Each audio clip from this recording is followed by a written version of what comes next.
Hello friends, welcome to our channel Richa Bhardwaj exam study. कैसे हैं सब? आई होप सब अच्छे होंगे। तो सभी को नमस्कार, गुड इवनिंग, सभी को राम राम, सत श्री अकाल। चलिए बढ़ते हैं अपने वीडियो की तरफ।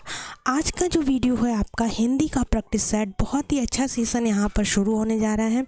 तो आप लोगों ने अभी तक वीडियो को लाइक नहीं किया है, अगर चैनल को सब्सक्राइब नहीं किया है तो ज़रूर से कर लीजिए, क्योंकि इस चैनल के माध्यम से आपको मिलने वाले बहुत ही अच्छे वीडियो, स्टडी से रिलेटेड बहुत ही अच्छे वीडियो यहाँ पर लेकर आने वाले हैं। तो दोस्तों, अगर आपने अभी तक चैनल पर कोई भी वीडियो नहीं देखा है तो आप चैनल की प्लेलिस्ट में जाकर एक बार विजिट करके ज़रूर देखिएगा। अगर आपको वीडियो पसंद आए तो ही चैनल को सब्सक्राइब करिए, वरना अनसब्सक्राइब करके आप जा सकते हैं। चलिए शुरू करते हैं आज की इस वीडियो को। देखिएगा, पहला क्वेश्चन जो है वो क्या है, परमेश्वर में कौन सा समास है। यहाँ पर क्वेश्चन पूछ रहा है कि परमेश्वर जो एक शब्द है इसमें समास बताना है। कितना सिंपल सा पूछ लिया है। द्वंद्व समास होगा, कर्मधारय होगा, अव्ययभाव होगा या फिर तत्पुरुष समास होगा। तो बच्चों देखिएगा, यहाँ पर परमेश्वर में कौन सा समास हो जाएगा, तो आपका हो जाएगा कर्मधारय समास। कौन सा हो जाएगा? कर्मधारय समास। अगर आप लोग चाहते हैं कि आपको हर एक टॉपिक पर सेपरेट वीडियो चाहिए है तो आप कमेंट्स बॉक्स में कमेंट कीजिएगा, तो हम आपके लिए सेपरेट वीडियो भी बना लेंगे। जिससे कि आप समास का वीडियो चाहते हैं तो समास का भी बना देंगे, संधि का चाहते हैं तो संधि का भी। इस तरह से आप सेपरेट वीडियो के बारे में अगर जानना चाहते हैं तो आप कमेंट्स बॉक्स में कमेंट कीजिएगा, हम आपको उस टॉपिक पर वीडियो ज़रूर देंगे। तो चलिए नेक्स्ट क्वेश्चन देखते हैं। अगला क्वेश्चन हमारा क्या है? नेक्स्ट क्वेश्चन है, निम्न में से कौन सा वाक्य है जो कि सरल नहीं है। यहाँ पर नहीं जब भी आपसे क्वेश्चन में पूछ लिया जाए ना, तो उसको पहले ही आप एक राउंड में डाल लीजिए, जिससे कि आपको ना क्वेश्चन का आंसर देने में बिल्कुल भी गड़बड़ी ना हो। पहला ऑप्शन है आपका लड़का दौड़ता है, दूसरा ऑप्शन है बंदर पेड़ पर चल रहे थे, नेक्स्ट ऑप्शन है मैंने लड़के को बुलाया, चौथा ऑप्शन है आपका इस मेले का उद्देश्य कि व्यापार में वृद्धि हो। तो देखिए बच्चों, यहाँ पर पूछा जा रहा है निम्न में से कौन सा वाक्य सरल वाक्य नहीं है, नहीं पूछा जा रहा है। तो देखिए, जब भी वाक्य में की शब्द लग जाता है तो वो कौन सा वाक्य हो जाता है, हम आपको पहले वीडियोज़ में बता चुके हैं। जब भी वाक्य में की शब्द लग जाता है तो वो मिश्र वाक्य में पहुँच जाता है। तो इस क्वेश्चन का राइट आंसर आपका कौन सा हो जाएगा? वो हो जाएगा आपका ऑप्शन डी, यानी कि इस मेले का उद्देश्य है। अगर इतना दिया होता तो ये आपका सरल वाक्य हो जाता, लेकिन यहाँ पर इन्होंने दूसरी बात जोड़ दी है, इसलिए ये क्या हो जाएगा? मिश्र वाक्य हो जाएगा। नेक्स्ट क्वेश्चन की तरफ बढ़ते हैं। अगला क्वेश्चन हमारा क्या है? छंद पढ़ते समय आने वाले विराम को क्या कहते हैं। देखिए बच्चों, जब भी हम लोग छंद पढ़ते हैं तो उसमें दो तरह के विराम आते हैं, यति आता है आपका, गति आता है। ठीक, इन दो की तो बहुत ज़्यादा ज़रूरत होती है।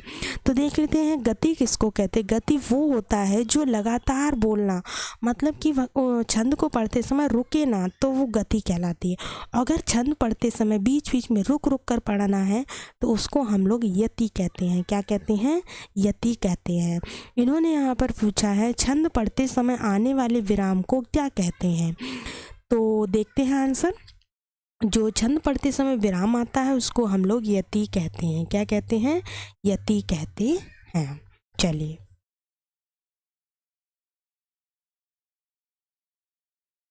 अगला क्वेश्चन देख लेते हैं।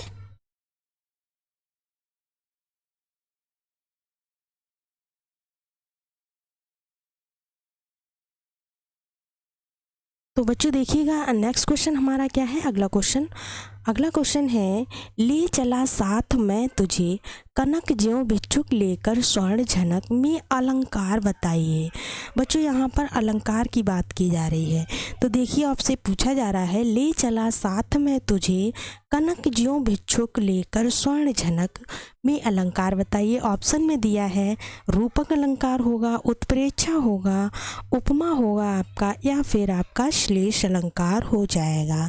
तो यहाँ पर आपको पता होना चाहिए कौन सा हो जाएगा। ऑप्शन बी आपका बिल्कुल ठीक हो जाएगा। ठीक है, चलिए नेक्स्ट क्वेश्चन देखते हैं। अगला क्वेश्चन हमारा क्या है? नेक्स्ट है, सीता वनवास से संबंधित एक काव्य रचना कौन सी थी। मतलब कि सीता का जो वनवास हुआ था उस पर संबंधित काव्य रचना कौन सी है। जो यहाँ पर चारों में दी है उसमें से कोई एक है, वो कौन सी है? तो ऑप्शन पढ़ लेते हैं। शबरी है, महाप्रस्थान है, संशय की एक रात है, या फिर प्रवाद पर्व है। तो बच्चों इस क्वेश्चन का जो राइट आंसर हो जाएगा वो आपका ऑप्शन डी हो जाएगा।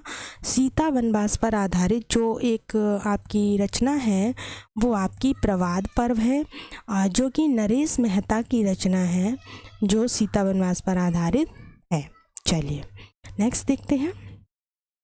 अगला क्वेश्चन है, प्राचीन समय में विश्व में शिक्षा और संस्कृति का प्रमुख केंद्र था। पूछ रहे हैं प्राचीन समय में विश्व में शिक्षा और संस्कृति का प्रमुख केंद्र क्या था। तो देखिएगा भारत, अमेरिका, रूस या फिर चाइना। तो देखिए बच्चों इसका राइट आंसर आपका ऑप्शन बी हो जाएगा, अमेरिका था। ठीक है, चलिए नेक्स्ट क्वेश्चन देखते हैं। अगला क्वेश्चन हमारा है, उच्चारण की दृष्टि से संबल ध्वनि का कौन सा वर्गीकरण है। यानी कि उच्चारण की दृष्टि से अगर देखा जाए तो संबल ध्वनि का कौन सा वर्गीकरण है। संप्रतक ध्वनि है, युग्मक ध्वनि है, आपकी संयुक्त ध्वनि है, या फिर द्वित्व ध्वनि है। तो बच्चों देखिए यहाँ पर जो इस क्वेश्चन का आंसर हो जाएगा वो क्या हो जाएगा, वो हो जाएगा आपका ऑप्शन ए, यानी कि संप्रतक ध्वनि होती है। नेक्स्ट देखते हैं अगला क्वेश्चन। अगला क्वेश्चन है हमारा, किसी अक्षर या शब्द पर विशेष बल देने के लिए किस चिन्ह का प्रयोग किया जाता है। क्वेश्चन कहना है कोई भी अक्षर हो या कोई शब्द हो उस पर जब विशेष बल देने की बात आती है तो हम किस चिन्ह का प्रयोग करते हैं। एक गहरा उद्धरण का, दोहरा उद्धरण का, विवरण चिन्ह का, या फिर विस्मरण का। तो बच्चों इस क्वेश्चन का जो राइट आंसर हो जाएगा वो ऑप्शन ए हो जाएगा। किसका यूज़ कर दें हम, तो एक गहरा उद्धरण का यूज़ करते हैं। चलिए नेक्स्ट क्वेश्चन देखते हैं। किसी अक्षर या शब्द पर विशेष बल दे, ये रिपीट हो गया है, इसको स्किप कर देते हैं। नेक्स्ट देखिएगा, राज्यपाल में कौन सा संज्ञा है। राज्यपाल जो शब्द है उसमें आपसे संज्ञा पूछी जा रही है। व्यक्तिवाचक होगी, जातिवाचक होगी, भाववाचक होगी, या फिर आपकी समूहवाचक होगी। तो बच्चों देखिए राज्यपाल जो है, राज्यपाल में जो संज्ञा हो जाएगी वो कौन सी हो जाएगी। तो राइट आंसर होगा आपका ऑप्शन बी, यानी कि जातिवाद हो जाएगी, जातिवाचक। ठीक है, चलिए अगला क्वेश्चन है हमारा, निम्न में सर्वनाम शब्द बताइए। क्या बताना है, सर्वनाम शब्द बताना है। यहाँ पर नींद है, रोग है, सफाई है, और कौन है। तो देखिए बच्चों नींद क्या है, नींद एक भाववाचक संज्ञा है। ठीक है, इसी तरह से रोग क्या है, रोग भी एक भाववाचक शब्द है। सफाई क्या है, सफाई भी आपका एक भाववाचक शब्द है। यानी कि जब यहाँ पर तीन आपके भाववाचक शब्द हो गए तो बचा कौन सा है, कौन बचा है। सर्वनाम शब्द में आपने हमेशा पढ़ा होगा कौन आपका सर्वनाम में ही आता है। अगर आप ऊपर के तीन ना देखकर भी सही आंसर डी लगा सकते थे, लेकिन तीनों ऊपर के भी पता होने चाहिए। तो ये तीनों जो है, नींद है, रोग है, सफाई है, तीनों ही आपके क्या हो जाएंगे, भाववाचक शब्द हो जाएंगे। चलिए नेक्स्ट क्वेश्चन क्या है। नेक्स्ट क्वेश्चन है, यह मकान मेरे भाई का है, रेखांकित पद है। पूछ रहे हैं यह मकान मेरे भाई का है, रेखांकित पद है। ठीक है, संज्ञा, संकेतवाचक सर्वनाम विशेषण, या फिर विशेषण, या फिर क्रिया विशेषण। तो बच्चों देखिएगा इस क्वेश्चन का जो राइट आंसर हो जाएगा वो ऑप्शन बी हो जाएगा, यानी कि संकेतवाचक सर्वनाम विशेषण। ओके, चलिए नेक्स्ट देखते हैं, जलीय का विशेष रूप क्या होगा। क्या पूछा जा रहा है, जलीय शब्द का विशेष रूप पूछा जा रहा है। जलमय होना, जल होना, जलमग्न होना, या फिर जलीय होना। तो देखिए बच्चों इस क्वेश्चन का जो राइट आंसर है वो आपका क्या हो जाएगा, ऑप्शन बी हो जाएगा। जलीय का जो विशेष रूप है वो जल हो जाएगा। ठीक है, चलिए नेक्स्ट देखते हैं अगला क्वेश्चन, किस वाक्य में संबंध बोधक अव्यय का प्रयोग हुआ है। पूछ रहे हैं कौन सा वाक्य है जिसमें संबंध बोधक अव्यय का प्रयोग हुआ है। ऐसा काम मत करो, मैं पीछे आया था, या फिर मैं यह काम नहीं करूँगा, या फिर मैं काम के पीछे आया था। तो बच्चों देखिए इस क्वेश्चन का जो राइट आंसर है वो क्या हो जाएगा, किस वाक्य में संबंध बोधक अव्यय हुआ है। तो ऑप्शन डी सही है, मैं काम के पीछे आया था। इसमें जो है आपका संबंध बोधक अव्यय का प्रयोग किया गया है। नेक्स्ट देखते हैं।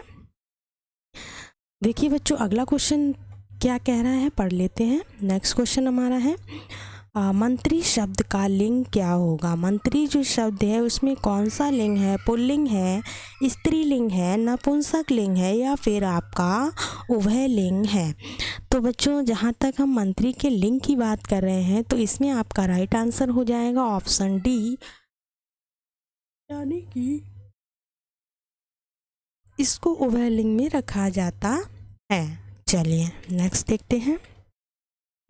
अगला क्वेश्चन है वचन की दृष्टि से कौन सा जोड़ा सही नहीं है। वचन की दृष्टि से पूछा जा रहा है कौन सा जोड़ा है जो कि सही नहीं है। लता लताएं, घोड़ा घोड़े, किताब किताबें, सखी ये सखियाँ, तो बताइएगा। तो बच्चों इसका जो राइट आंसर हो जाएगा ऑप्शन डी हो जाएगा। नेक्स्ट देख लेते हैं।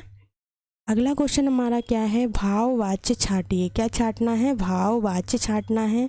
दादाजी के द्वारा अनिल को डांटा गया, तोते से उड़ा नहीं गया, अशोक ने आइसक्रीम खाई, चोर पकड़ा गया। तो बच्चों देखिए इसमें भाववाच्य छांटना है, तो इस क्वेश्चन का जो राइट आंसर हो जाएगा वो आपका ऑप्शन बी हो जाएगा, यानी कि तोते से उड़ा नहीं गया। चलिए नेक्स्ट देखते हैं। अगला है हमारा वह मुझसे अलग रहता है। रेखांकित शब्द के आधार पर बताइए कि यहाँ कौन सा कारक है। संप्रदान है, अपादान है, करण है या फिर अधिकरण है। तो बच्चों इस क्वेश्चन का जो राइट आंसर है वो आपका ऑप्शन बी हो जाएगा। कौन सा है, अपादान कारक है। चलिए नेक्स्ट क्वेश्चन देखते हैं। अगला क्वेश्चन है निम्नलिखित में से कौन सा शब्द है जो कि तत्सम नहीं है। निम्नलिखित में से कौन सा शब्द है जो कि तत्सम नहीं है। ऑप्शन है कपाट है, कीटक है, कूची है या फिर कुंभकार है।